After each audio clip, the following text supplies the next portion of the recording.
This video is about my apple orchard that I grafted and planted this spring, and it's just an update and show you guys how it's coming along for year one. Okay, here we are at my high density apple orchard that I grafted and planted this spring.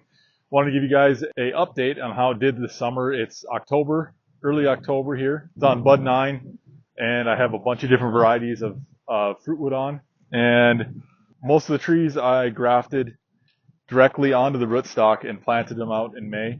So it was dormant scionwood and dormant rootstock, and then the graft healed, and as it got warmer, and then they started shooting buds out. One thing that did happen was not a fair amount, but a few trees did start throwing some leaves, and then we got real cold temperatures, and it killed those new buds, and consequently killed the trees.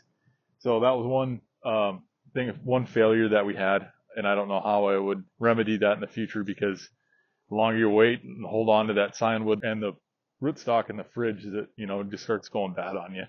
So it's nice getting to the ground in May. So I think I'm just going to keep doing that. I think I'm happy with a lot of the growth and on a lot of these trees. I think there's a couple factors. There's a variety of fruitwood. Some varieties put on more growth than others naturally, and then also individuals of the rootstock are more vigorous, obviously. And so if you get a rootstock that's really growing like crazy, you can send more energy up to the top and you'll get a bigger tree. I was going to show you a couple of my favorite trees that I think are doing really well. This is a Cur. I'm really excited about it. It's put on a lot of growth this summer. Put on a lateral branch there. That's from a tree from our old house. And if you watch our tour of Green Bench Orchard in Missoula, he said that Curs are one of his favorite apples to grow. So I'm planning on doing more of those this next spring. I'm going to graft up a couple more of those to get some more, because I had more. One thing I did learn is just to be very ginger and careful around all these plants as they're a month or two old, because I think I was dragging a hose around.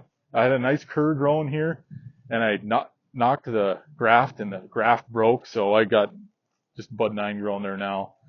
And I thought, since the rootstock is growing and established, I'm just going to let it go, and then I'll try to graft onto that this next spring instead of ripping it up and replanting it.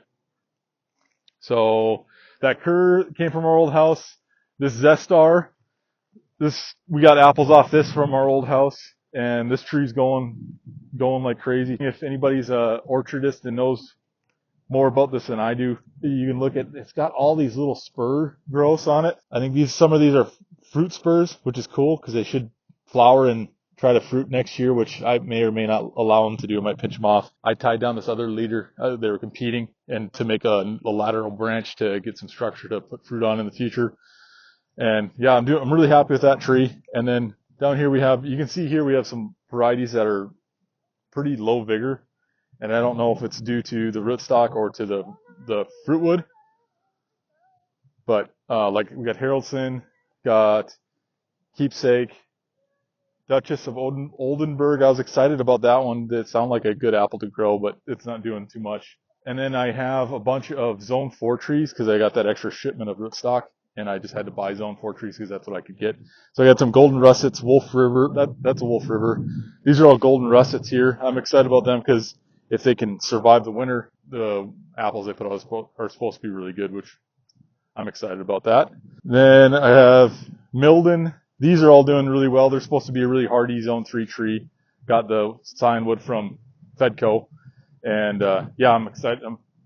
The apples are supposed to be good out of them, and the trees look good and healthy. And a Mantit there. So we had really bad bindweed in here all summer, and I was running the tiller up and down every couple of weeks, trying to disturb it and keep it from growing. And I was not making any headway with it. I'm going to put a bunch of wood chips in here to help insulate the root systems and to get some good organic matter decomposing on this orchard long term. And then the next thing I'm researching now and thinking about, which I probably should have done already, is a better trellis than just the bamboo stakes for now, because some of these trees are really testing these stakes, and I need to figure out what kind of trellis or staking system I'm going to do. This is an update for the orchard for this year.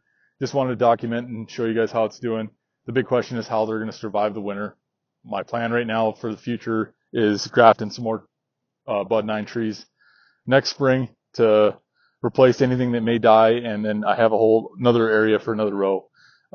One thing I wanted to mention when I was looking into growing orchard is full size standard trees, and I did some Antonofkas. The grafts were hard to take. I couldn't get the grafts to take for whatever reason. I got one graft to take. I had another graft take and it died middle summer. And the one graft I did take didn't grow that much. So I was thinking that standard size trees should grow like crazy, but maybe next year. So I'll keep you updated on that test. Someday I hope to have just be overloaded with apples because I love to eat apples and get enough for myself and my kids because we all like eating some apples. And if you guys have any tips for getting this orchard going and getting more success, I would appreciate it. If you have any tips for a good place to pick up scionwood for this winter, I would appreciate it because I'm planning on buying some more. And yeah, thanks for following along and see you in the next one.